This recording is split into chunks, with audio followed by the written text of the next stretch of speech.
Hello, everyone, and thank you for joining us. I am Marina Oberlander, along with co-host Dr. Victor Fett, Dr. Katerina Shrey, and our program producer, Professor Larry Sher.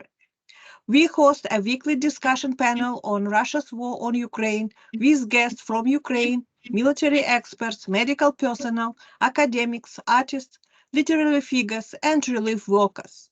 Our panel is recorded and circulated nationally and internationally. We appreciate your comments and feedback. Special thanks to Marshall University Libraries and MUIT for making this weekly event possible. If you are joining us live on Teams, please feel free to use the chat to post questions for our guest. A quick greetings to our viewers in Ukraine from Dr. Katerina Shrey. Вітаємо наших слухачів в Україні з глибоким покліном. Ми далі свідки вашого страшного терпіння і також вашої великої сили. Дякую вам за вашу участь в нашій тижневій програмі. Thank you. Today's guest will be introduced by Dr. Victor Fett. Thank you, Anna. We're very pleased to welcome back from Washington, D.C., friend of our program, Marina Tyurina Oberlander. Marina is a poet, writer, well-known translator from Scandinavian and English into Russian. Marina was born in St. Petersburg, then Leningrad, Russia, into the family of world-renowned soil scientist Ivan Tyurin. She has a master's degree in philology from Moscow State University. She has authored several original books of prose and poetry in Russian and in English. And she is one of the editors of the important expat Russian quarterly Vremena, The Times, based in Boston. And we're very pleased to hear Marina's personal story. She agreed to talk to us in detail about her family history in Ukraine. Please, Marina, the rest of us, please turn off our cameras and the microphone is yours. Thank you. Thank you very much, Victor. Thank you. I'm very pleased to be in this program once more. And I will share my Ukrainian part of my family history because due to circumstances, my father is from Russia, from the Kazan region, mainly in the little town Menzelinsk near Kazan. And but I won't concentrate on the history of his family because it's a completely different story. I will concentrate on the history of my mother's family, which comes from the little town of Pyryatin in Poltava region, and where I spent my childhood and where I spent all my summers until I got married and got a child. And I eventually took my daughter there so she could see the place. And in '92, I had to sell the house because my mother died, and I had no opportunity to take care of it anymore. The country that I was born in and lived for 40 years by that time already dispersed, and Ukraine became independent, and it was very difficult to have property in a different country. Unfortunately, well, of course I wanted to leave this house to my cousins who live in Donetsk, but they said they didn't need it. So in '92, I sold the property, and now this house doesn't exist. It was demolished, and now there is a different house, which I haven't seen because since '92, I haven't visited Pyryatin. But my childhood was very happy because when I was 1 year old, my parents moved to Moscow. My father got an institute in Moscow. He was elected a full member of Academy of Sciences, became director of the Institute of Soil Science in Moscow. And so they started moving from Leningrad to Moscow, and my grandmother took me.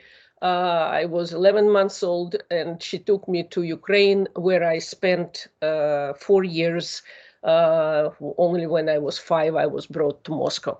There were different circumstances, but my childhood was very happy. And I want to share, like a few moments that I remember and that I will always remember, because it was the beginning of my life, and I am very grateful to my grandparents and to my parents, because they taught me a lot. And maybe I would never become what I became if I didn't have such parents.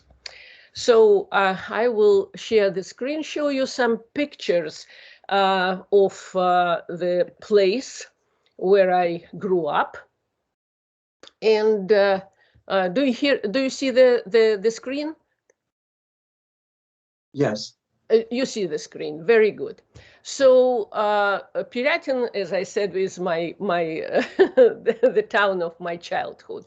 So to give you a picture, a more concrete picture of where it is, this is how Ukraine looks now. And actually the regions, the oblasts, as we used to call them, are the same as they used to be in my childhood. So Poltava region is here. You see it's a little bit to the east, but it's the central Ukraine, the most fertile lands. And so Poltava region is called the heart of the breadbasket of Ukraine. So Piratin, actually, I will show you just in a few seconds where it is, but it is right here. So it is the location of Piratin is very interesting, because it's on the crossroads, on the border, practically on the border of Poltava region, Kiev region, Chernihiv, and Cherkasy. And there is a railroad going from east to from north to south, and ends up in Odessa. So Piratin was actually a summer place for a summer resort for many people from Odessa, because they didn't like to stay there in summer. It was too hot. And I will tell you about a few of them. So this is Poltava region. It's more, it's a bigger one. And here is Piratin. So you see that the railroad is not on this, the railroad, the south railroad is not here, but there is a highway that goes from Kiev via Lubny to Poltava, and then further to Kharkiv. So this is a railroad that connects western part of Ukraine with the eastern part. So now I'm going, I will say a few words about the history of the city. The first mention in the chronicles of Piratin is 1154. And it was actually very well settled, because it's on the bank of the river Uday. Uday is not a big river now, but it used to be a big river. It runs into the river of Sula, and then Sula runs into the Dnieper. So it was a very good waterway from the north to the south, down the river.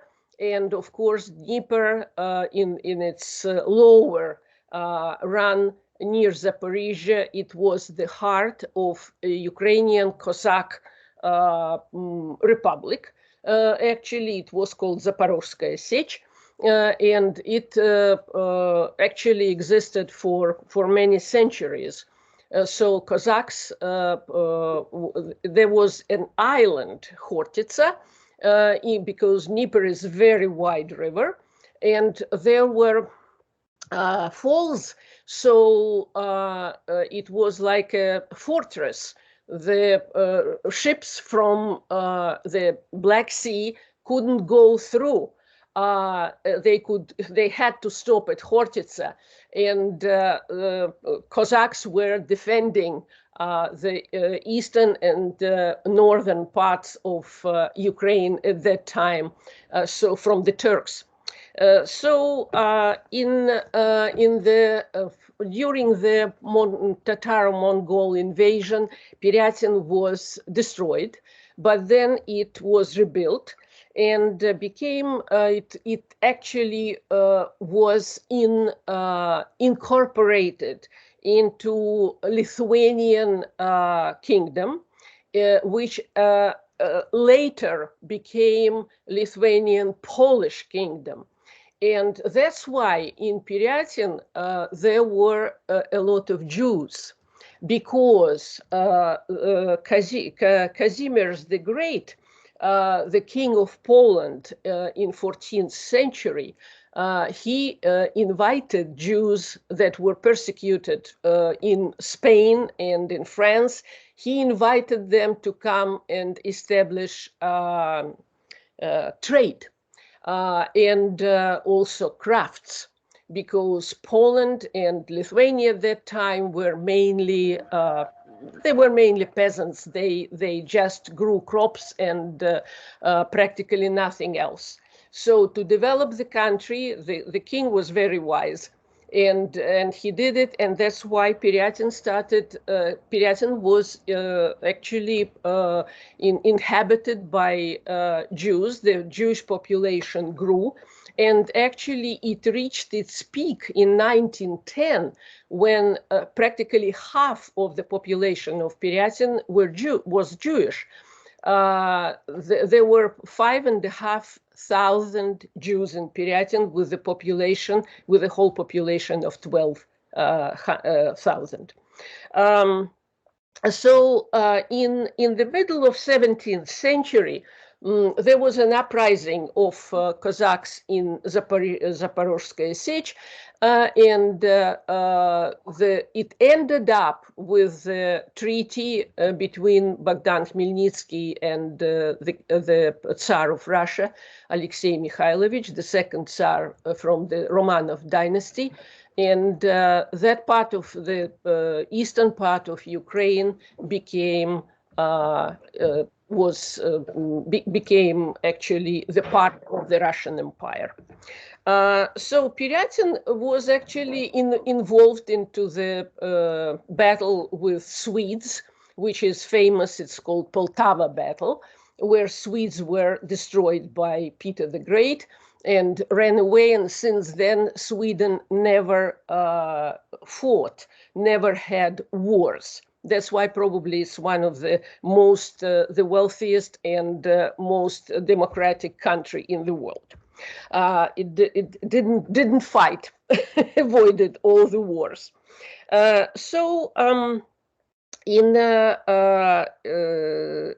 When was this? Yeah,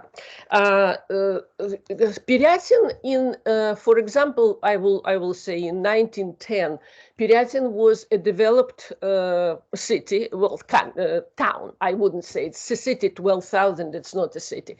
It's a town. But there was a steam mill built in Pyatyn. There were two colleges, one for boys and one for girls, 5 schools, 2 schools for Jewish kids, one for boys, one for girls. There were 3 synagogues, 5 churches, and a few enterprises. In Pyatyn, they made furniture, and there was a cheese factory, and also there was a horse breeding factory, which exists till now. It was established by, it was founded by the governor of Poltava, who married a circus girl who loved horses. And of course, she couldn't, perform in the circus after she became wife of the governor. So he built a house in Pyatyn, a summer house in Pyatyn, and he founded a horse breeding factory where she could, ride horses whenever she wanted. Another person that is famous that had a summer house in Pyatyn was a full member of Academy of Arts from St. Petersburg. He was actually from Odessa. His name was Alexander Shvaikevich. And I will show you then a picture. So both of these houses were on our street. Our house was the house of the mayor because my grandmother's grandfather was a mayor of the city. So this is the picture of my grandmother and grandfather in 1914, where just before they got married. My grandmother went to this women's college in Pyatyn, and my grandfather was already a teacher there. So he picked her up, and when she graduated, they married and had 2 kids. This is our house. This is our house that, was built in 1812 by the great-grandfather of my grandmother. He was married to a Polish princess. According to the legend, he participated in the war with Napoleon, ended up in Paris, and then on the way back, they stopped in Poland at some estate. He fell in love with the princess, and she let herself be kidnapped and brought to Pyatyn, where he married her. They had 12 kids, and one of their daughters married my grandmother's father. So this is my mother on the bank of the river. This is a piece of the shore that actually belonged to us because the house was standing just on the river. This is the daughter of this famous artist from Odessa with her husband. This is already how she looked when I was a little girl in the 50s. And she told me many stories from her childhood and showed me the picture of their house, that part of it was demolished, and she told me what balls her father arranged in Pyatyn during summer vacations. This is my first friend, a Jewish girl, Lena Birman. Her father was a tailor, actually ladies' tailor, famous person in the town. Everybody knew him. He was very lucky. He participated in the Second World War. He was mobilized in the very beginning when Pyatyn was occupied by Germans in September 1941 and was under occupation for 2 years. Also was liberated in September 43. So she was born after the war in 47. And so her father survived because he was in the army. Her mother survived with her older brother because, first of all, she didn't look Jewish. She was blonde, tall, a beautiful girl, beautiful lady. And she had relatives in a distant village where she went in the beginning of the war after her husband was mobilized. And there she was hiding for 2 years, and she survived.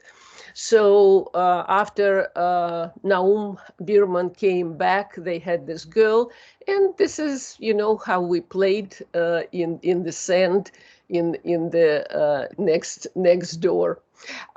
So this is how Pyatyn actually looked on the break of the 40s and 50s. This is 1948 or 40. Yeah, my father took the pictures. This is Pyatyn's Maidan in front of the market. This is the bridge actually across Uday. This is how it looked, and these things are to break ice during spring. This is how people came to the market. There were no cars practically, so they put oxen into carts and brought. And this is the only church that survived in Pyatyn, because when the Red Army, there were 5 churches, as I said, and 3 synagogues. After when Red Army was leaving Pyatyn, they blew up all the churches except this one. This was actually the first Orthodox church built in Pyatyn in 18th century. It is the Church of Nativity of the Blessed Virgin Mary. In 1960, in 61, it was closed and turned into a storage. Then eventually there was a museum open, and now it is a functioning church. So this is the family of my. This is my grandmother. This is mid 30s. This is my grandmother, my grandfather, my grandmother's sister, her 2 kids, Zina and Alex, and 2 kids, my mother and her older brother, Konstantin. And this is one of the brothers of my grandmother. She had 3 sisters and 6 brothers. So the happy family, still everybody is alive. My grandfather is not arrested yet. It will happen in 37, when my mother and her brother will be in Moscow in the university. He spent 10 years in the Gulag, and he survived.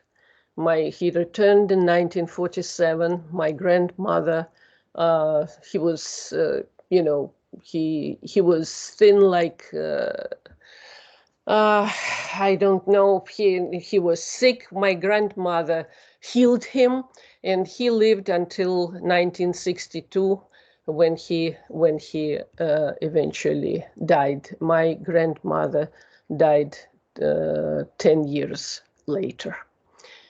So this is in Pyatyn during the summer. We had a lot of guests. My grandmother's relatives came. Most of them lived in Kiev.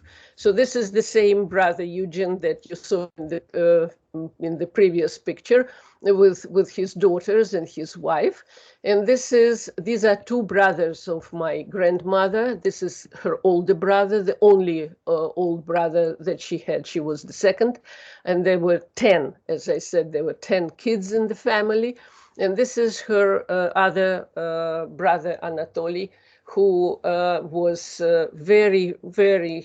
had great sense of humor, always laughed. And her sister, her younger sister, Olga, who was a singer in the Kiev concert company, soprano, and she was, when she came, she always played the piano and sang, and that's how I actually started to sing when I was a very little girl.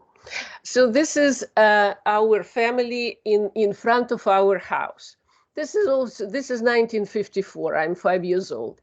My grandmother, my grandfather, my grandmother's sister, 2 sisters, and this is Olga's husband. And this is a very interesting person in our family. This is the wife of one of my grandmother's younger brothers, Arkady. Her name was Ksenia, Oksana. She was a countess. She was daughter of Kremlin commandant, and they had an estate in Ukraine, and Arkady worked there as an administrator of the estate. So they fell in love with each other, married. They had 4 kids. One went to the, one was mobilized in 1941 and perished in the war. Another boy died from a disease during the war. And these are two more, Svetlana and Serhiy, that survived. Serhiy was my, because she was actually, I called her auntie, but she was a generation of my grandparents, so she was like a great aunt. And Svetlana and Serhiy were my aunt and uncle. So Serhiy was my youngest uncle. He was only 7 years older than I am. And this is my mother's brother. And they actually, their family shared this house with us.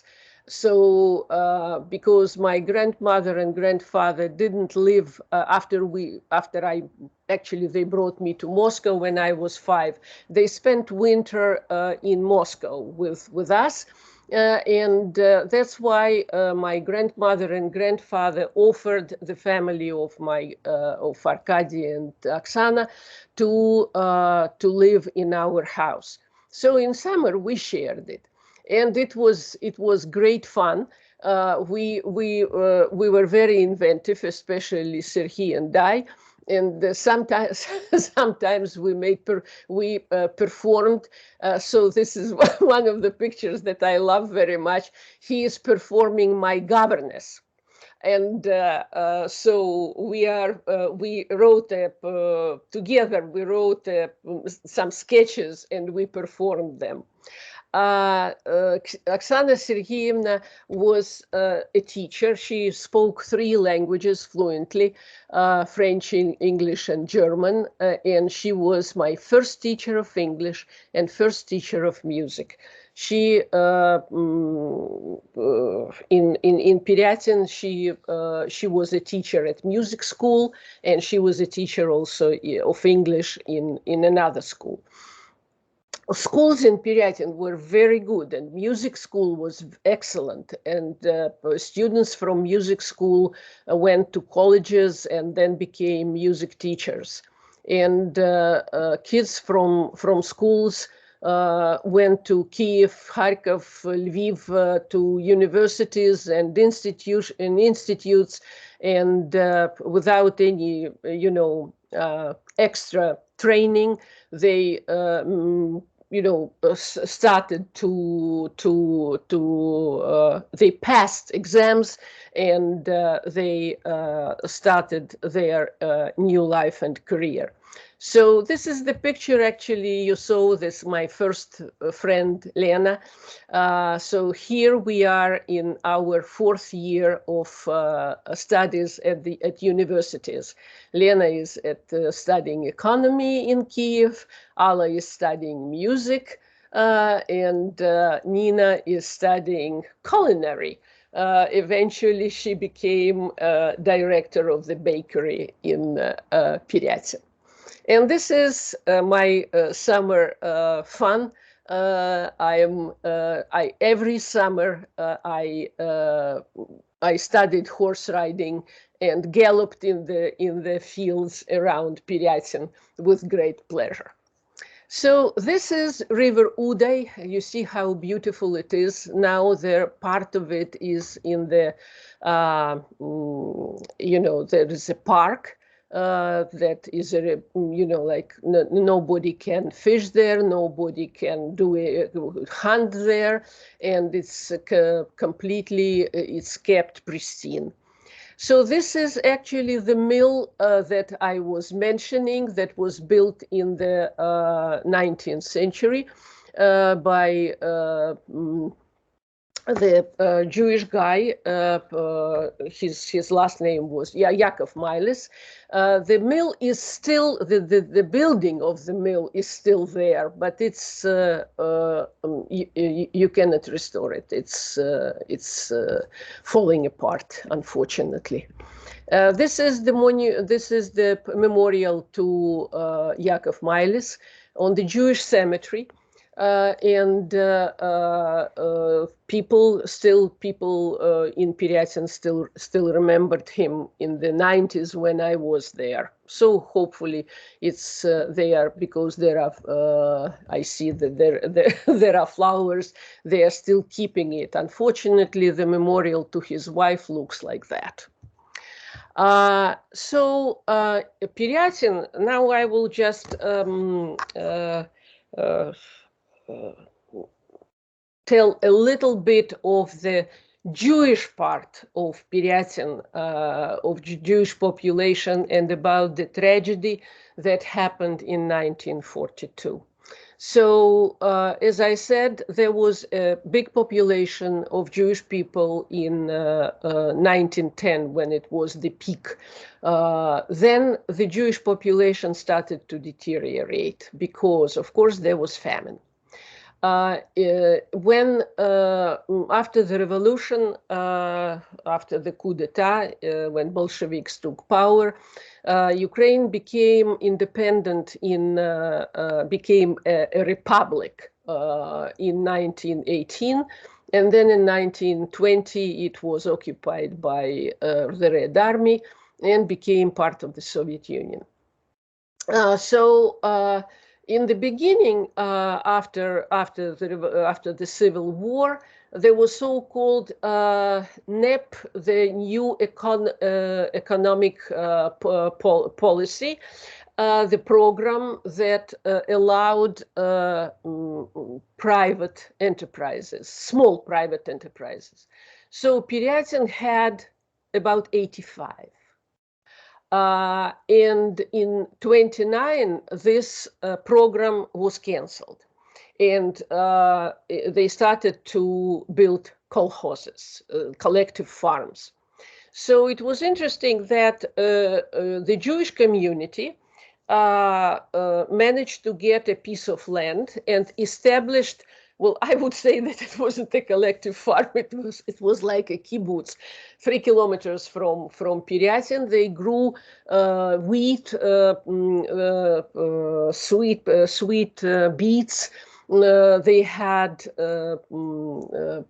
bees. They developed honey and oats, and also cattle.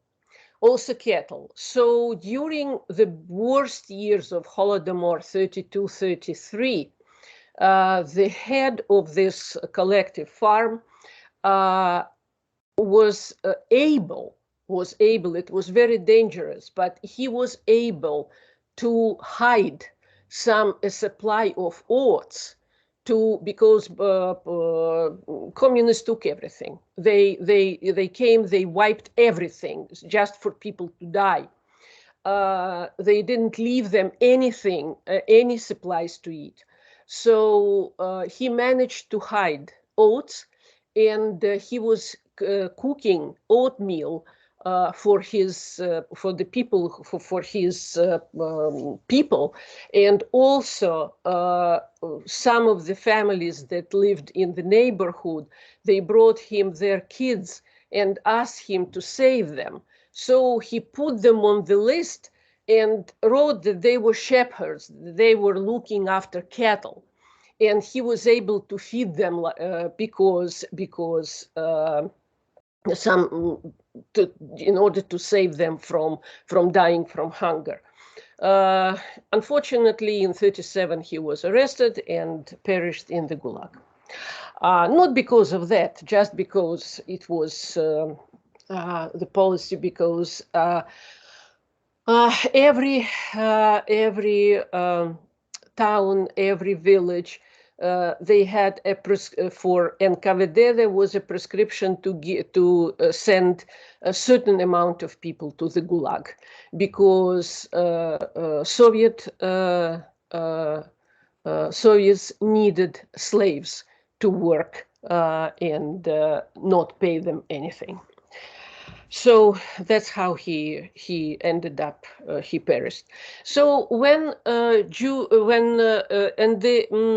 actually the population of Jewish people decreased, and the whole population in 1939 in Peretin was only 12%, 12.5% from the whole population of Pyriatin.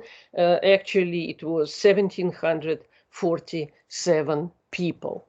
And in 41, so Germans came and they occupied Pyriatin, and in April, and they established a ghetto, of course, and put all the Jews into that ghetto. Some of the Jews, as I said, they managed to leave Pyriatin before the Germans came, but there were not so many, and the whole ghetto was about 1,400 Jews. So Germans collected also some Jews that lived in the villages, brought them in, and on the second day of Passover in April, they exterminated them. Half of the people were not, they killed them, but they didn't. Some of them, most of them were just wounded, and the kids were not even wounded, but afterwards they were just buried alive. And the second massacre, about 400, that they managed to. There were not so many Jews, but they found out communists, they found out partisans, they found some other and gypsies. And 400 more people were exterminated in May. So this was the great tragedy of Pyriatin that people didn't talk about. They just talked about in whispers, and I heard these whispers. So I asked my grandfather and grandmother. So they told me, just keep your mouth shut, because if you talk about it, we will have trouble. Of course, my grandfather just returned from the Gulag. And there was no mention of this tragedy until actually Ukraine became independent in '92. And now they built a memorial, and also they somehow started to protect the Jewish cemetery because it was vandalized in the 90s. A lot of places in Pyriatin were vandalized. When there is a break of the state, there is practically nothing works, and that's why. This is. I will show you. This is the memorial. Unfortunately, I cannot. I couldn't get a bigger picture, so at least there is inscription in Ukrainian and in Hebrew. And this is how the Jewish cemetery looks like. Now it has a fence around, so it's more or less protected and a little bit cleaned. So this is history, but I wanted to tell you about one. I will read you actually my poem dedicated to this disaster, to my Holocaust poem that was based on what happened in Pyriatin. And then I will, just to finish this story, I will finish it on a positive note. So Marina, would you stop sharing your screen so we could get a larger image of you as you read your poetry? Yeah, sure. Okay, I did it. It's still not showing up completely. I'm not showing up? Huh. We see you, but it's small. We mainly see just your computer screen. Stop sharing. There you go. Thank you. Okay, so I will read the poem, and then I will tell one more little story. It will take 2 minutes. I know I'm looking at the watch, at my watch. I won't understand the disbelief and those orators twined with heartlessness who try to erase the Holocaust from memory as a letter from the alphabet. The tragedies apparently are not respected by some favorites of fortune who strive to distract awareness as of evil days where torn strings sound more and more muted. Birds over stubble, remnants of a slashed trail, here they were buried under soil and even were grudged on bullets. Nobody sang the International, but quietly and submissively prayed, and the loose hill did not cry for revenge, but simply stirred for these days. For 3 days. Eagerly the town preferred to forget that it was depopulated by 1/3 in one day, that the calamity has taken place, and that the Jews are primordially humans. Let some assume the Holocaust a myth. I do not need other evidence, but that grave overgrown with grass where people were buried alive. So one of the to end this my presentation with on a positive note, on the 2nd of February there was an anniversary of one of the greatest Ukrainian writers, Yevhen Grybinko, who died very early. He wasn't even 50. He died from tuberculosis because, unfortunately, he spent a lot of time in St. Petersburg. But he was born in a little village near Pyatyn to a respected family, and he belonged to the circle. He got very good education, and belonged to a circle. He was friends with Taras Shevchenko, with Kvitka Snamyanenko, and some other Ukrainian poets and writers. He wrote in 2 languages. One of actually his best and largest work is the novel, which is called Tchaikovsky, nothing to do with the composer, not related with the composer. He was the family, actually his mother was Tchaikovskaya, and the family history told that one of his ancestors was a Cossack, and he actually was supposed to become a priest, but he fell in love with a girl from Lubny, the daughter of a general, and it was absolutely wonderful story, because he actually because he didn't want to become a priest, he went to Zaporizhzhia Sech and became a Cossack, and he stayed on this island, Khortytsa, because there was some kind of a campaign, a military campaign, but his fiancée, Marina, her name was Marina, she couldn't live without him. So she dressed like a Cossack, and she managed to get onto Khortytsa, where actually women were not allowed. So if they were,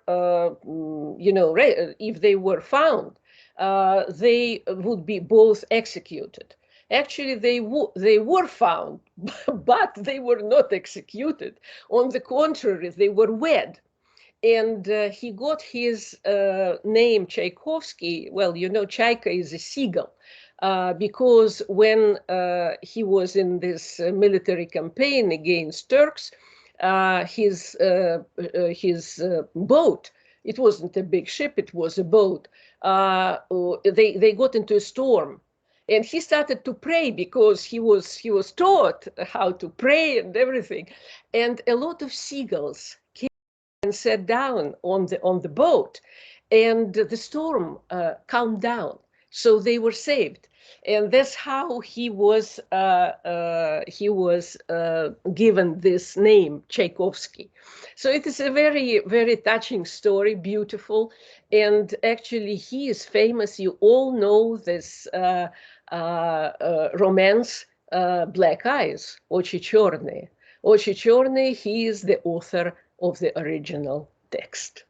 So with this, I will finish my story about Piryatin, and I wish my town a good future.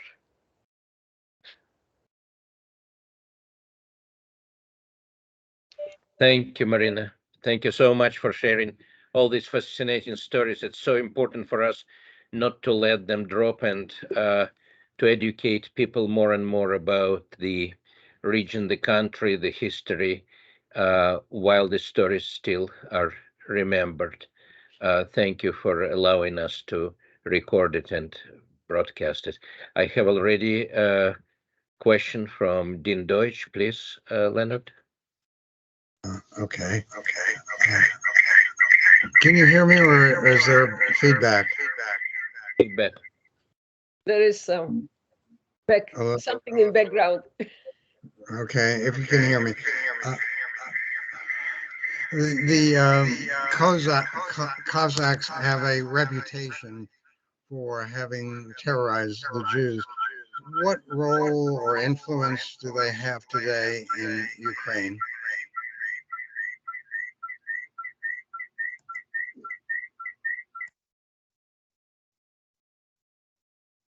Marina, turn on your mic, please. You're muted.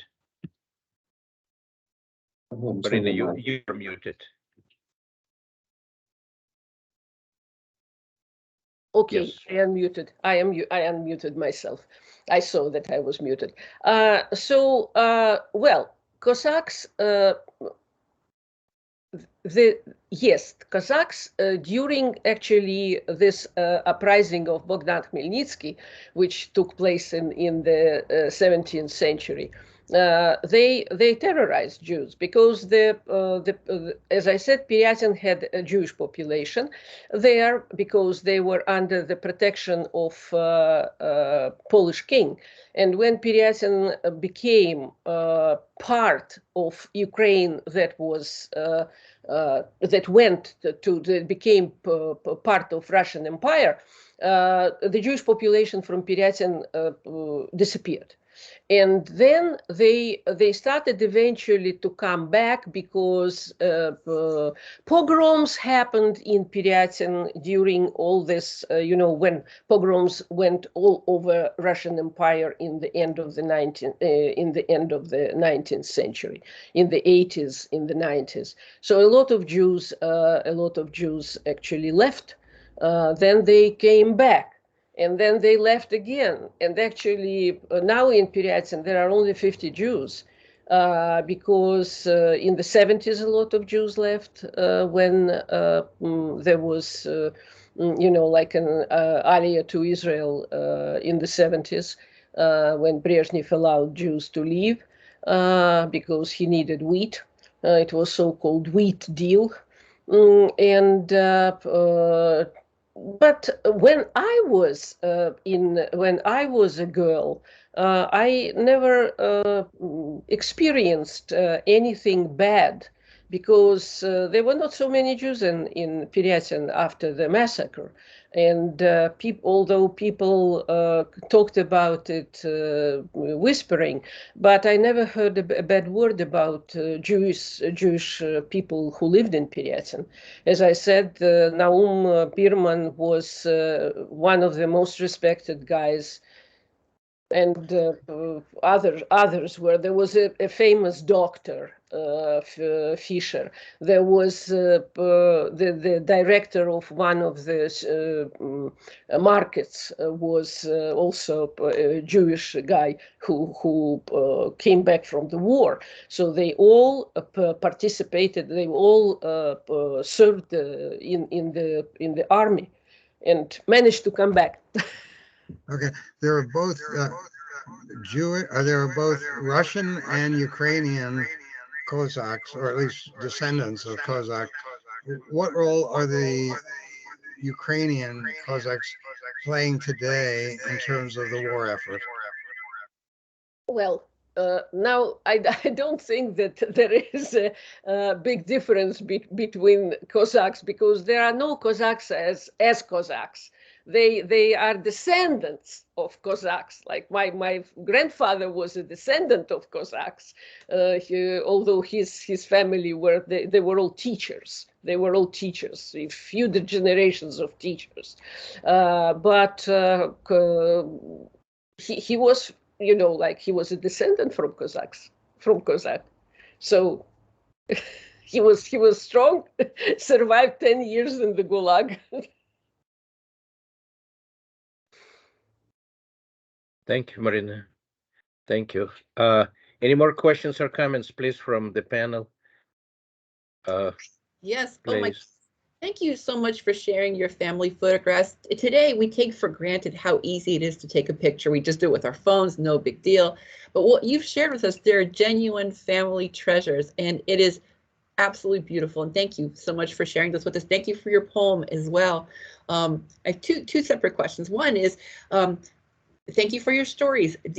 I remember as a girl in Ukrainian school learning that, and I still remember this fact. This is so funny. This has been like 40 years. I remember learning that in 1550, Baida Vishnevetsky founded Sich on Mali Hortich, the island you talked about. And so for me, this is quite amazing. From something I've read about in the history books, your family has lived experience with it. And I just absolutely love that. And I love the wedding story. So my question kind of flashed forward to your grandfather who spent time in the Gulag and returned. We don't hear many stories of people coming back from the gulags. So this is actually wonderful. And how was he able to readjust to normal life afterwards? Was he able to I asked this because in my own family, and my mother, her father was Latvian, and he was never the same after the war. In fact, it was difficult for him to live in a family unit. It was just so difficult from what he had witnessed and experienced. So was your grandfather, do you know, was able to reintegrate into quote life? He was arrested twice. The first time he was arrested in 1929, and he spent 10 months in a single cell in the prison in Kyiv. I don't know what he was accused of, but he was completely cleaned, came out and was promoted. He was promoted. He became director of school because actually he had 4 master degrees: geography, mathematics, literature, and language. And he was director of school in Donbass. He was sent to Donbass from Kyiv. Before that, he was director of school in Kyiv. He was sent to Donbass, which actually helped them to survive Holodomor, because in Donbass, Donbass was fed. Donbass was fed. And my mother even told me that their pillowcases, they slept on pillowcases with flour because they were afraid to experience hunger again.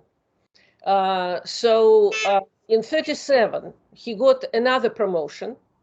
He went on the train to the place where he was supposed to become even in the higher grade in the hierarchy, the inspector of colleges, and he was taken off the train and sent into Gulag. And he spent 10 years in so-called Stev Ural Lag. So it was the camp, the part of the big camp in the concentration camp in the northern Urals, when he got sick, actually, this is also, if you don't mind, I will tell the story. So my grandmother, who was a teacher in the same school, thank God the kids were already at the universities, so she didn't have to take care of them. She was thrown out of school and of the apartment where she lived. So she lived in a barn of one of her students, one of her former school students. And he was actually, and he worked in the irony, he worked in NKVD. in former former name of KGB. So he actually helped her helped to find her husband where he was.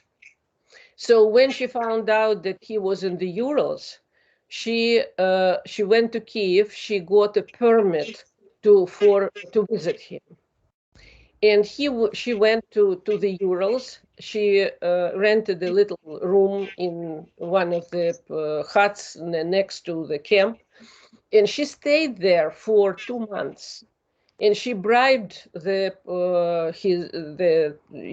head of the camp, and had not one meeting with her husband, but every week. And that gave him a lot of support, because he understood that he was not betrayed by his family, that he has support. And during the war, she and my mother sent, they were already, he was allowed to get packages, so they sent him food. They sent him food. And he was able to survive. But when he got sick, he had a lung problem, and he was actually freed from hard works on in the woods, and he worked in the library. He worked in the library. That saved his life. And when he came back, but he was deprived of his rights till 1956. So for 7 years, he couldn't leave. He couldn't leave the place where he lived, and he couldn't work. Yeah, it's hard to imagine what that generation suffered. Yeah. So I remember very well the scene in our house in 1953. I was 3.5 years old, but I remember it. So our household gathered in the dining room, and we listened to the radio. And the radio where we were so got the message that Stalin died, and there was absolute silence in the room. And then my grandmother spit on the floor and said, "Finally, that dog is dead." Wow. Nobody cried. Nobody cried. Nobody. Wow. Thank you so much for sharing. I am wondering, is the grandfather you're speaking of, is he the one who's married to the grandmother whose necklace you're wearing? Yes. Yes. Yes. I love that you haven't. So this is a necklace you say she wore on. This is pre-show. We were talking a little bit before the show aired. Tell us just a little bit about that. That's from her wedding. Very Ukrainian, very traditional. Well,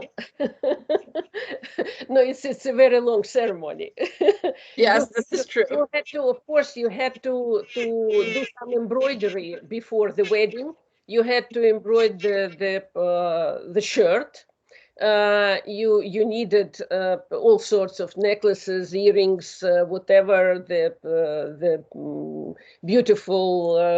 I have practically everything. Actually, I have my mother's shirt. And I perform a Ukrainian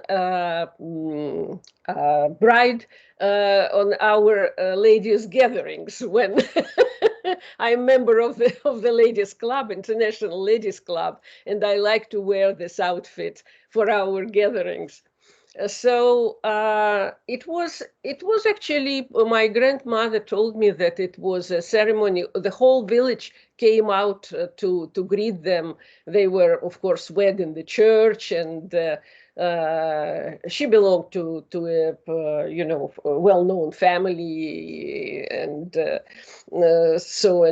my grandfather, as you saw, he was absolutely fantastic. Handsome, and he was the dream of all the girls in the college. So when he picked up my grandmother, everybody was jealous. Yeah, but so they were wed in July 1914. So just before the war, First World War started, and then in this part of Ukraine was never there was no war there. There was no war. People knew that there was war somewhere in the West, but there was no war there. So they pretty happily had two kids, and then the revolution, and then it was a complete disaster. But my grandfather, what helped him to actually to reestablish his life? He became my teacher and tutor. He was my nurse, my teacher, and my tutor. Grandmother cooked, did all the household, and he was studying with me. And my aunt was studying, just taught me English and music. So I started to get my education since I, started to walk and talk. Without my grandfather, as I said, I don't know what would become of me. And without that environment, because I knew my aunt told me stories about her childhood, how she was raised up in living across the Kremlin in Moscow. Thank you so much for sharing these precious stories with us. Thank you, Marina. Just for the sake of our students, to remind everyone, we still come from this traditional background. When we were taught by our grandparents, it was much more common for our generations. I was also taught by my grandfather, taught to read at age 4. And even before I went to school, I read so much, like many did. You didn't really have to be from a wealthy family or anything. Our grandparents tried to pass to us under Soviet Union regime everything they remembered from the peaceful times, as my grandmother addressed times before 1914, before the series of world wars started in 20th century, and this was recent for us. Thank you, Marina. Do I have more questions? We have been here for an hour, and our speaker shared remarkable family stories and background. Carol Smith, please, Dr. Smith. Hi, Marina. Thank you Hi. so much. I'm so glad I was able to log in and hear your story. I have so little in common with you, and yet I feel such a kindred spirit with you. I'm so touched by your effusiveness, your of life, joie de vivre, if I'm butchering the French. Sorry. But I'm just so grateful. And I think about that in the context of your story. And it is even more remarkable. I mean, you have every reason to be sour and angry and bitter and sarcastic. And you are none of those things. And that is such a testament to the love of your family, whatever sense you've been able to make of your life story, and of the spirit of what it means to be Ukrainian. And I'm just an American. I mean, Americans are like the teenagers of the world. We haven't experienced anything. We don't know anything. We really don't, compared to Europe and European history. And it's been such a privilege to listen to these various presentations each week in this what I call the Ukrainian Power Hour. And I'm just so grateful. I don't have a question except to say I don't know how you've done it, and I'm impressed. I'm just so amazed. Well, I think that I inherited the spirit from my grandparents, and also from my parents, because actually my father belonged to the same generation as the grandparents of my mother. He was only 1 year younger than my mother's grandmother. His parents died long before. Of course, when I, came to Moscow, and I lived already among, but grandfather and grandmother were always with me until I was 12, because when I was 12, both my father and my grandfather died. So and everything that it would, but it was such a base that they both gave me, that it on this base I started to to develop, and that's how I eventually came to what I am now. It's just so beautiful, and the beauty of the generational investment that is so evident in your life is just a thing of beauty to me. And I think of like the pictures of you and was it your cousin playing in the sand together as children? It wasn't my cousin, it was my first friend. Your first friend, yes, My playing together. I said this daughter of Right. the tailor who was my neighbor, and Yes, so yes. she And was my first friend. and to see you playing in the sand and riding horses and learning music, and I feel like so much of that is lost on the generation that's being brought up, at least in the United States right now, who just sit there on their phones, and TikTok is all they know.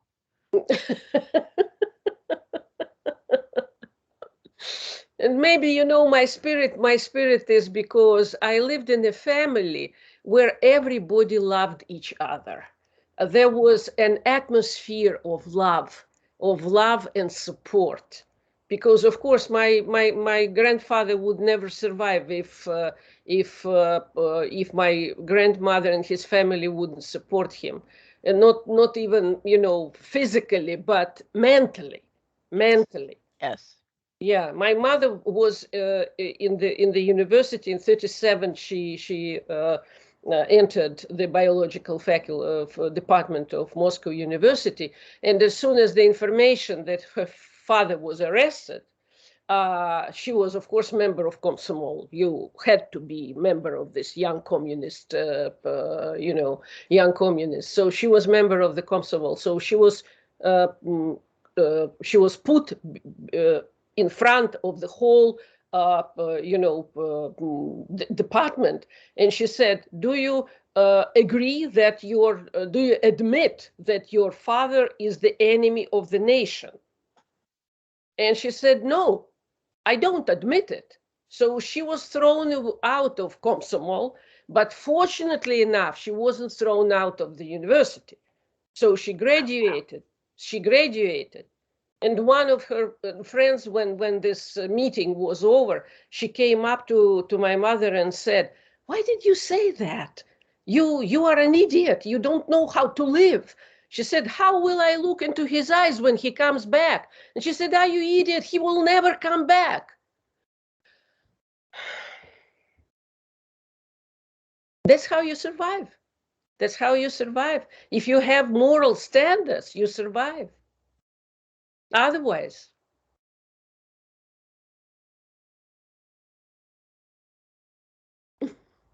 Thank you. Thank you, Marina. Thank you, Carol.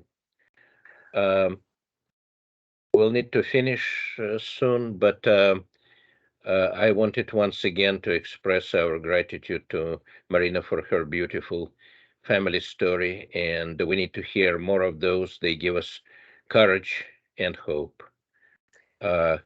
Victor, Dr. Shrey, yes. There is more. There are more questions. That's nice. Oh, yes, please. Yeah, good. If you have more questions.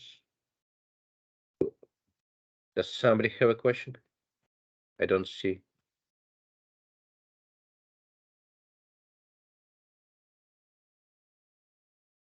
No.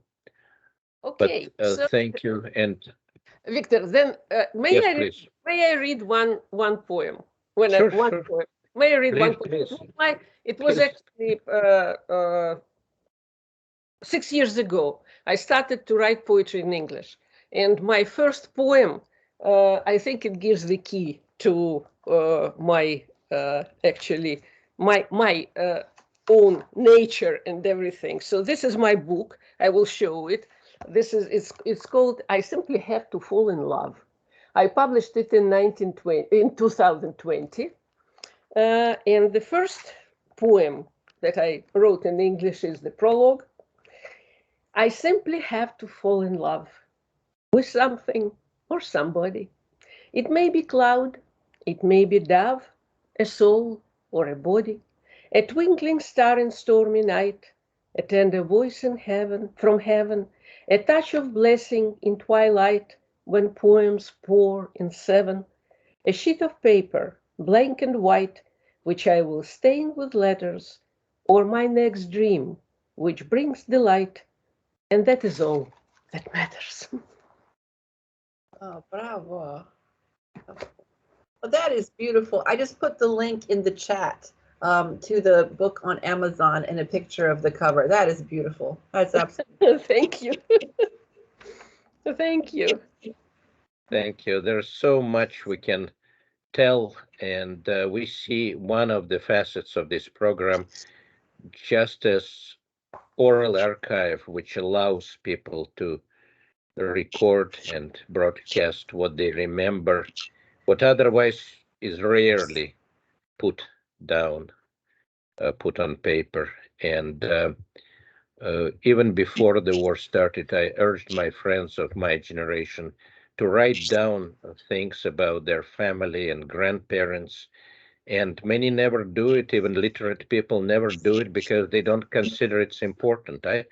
I think that what you're telling us and what others are telling on this program is absolutely important, because we do not want to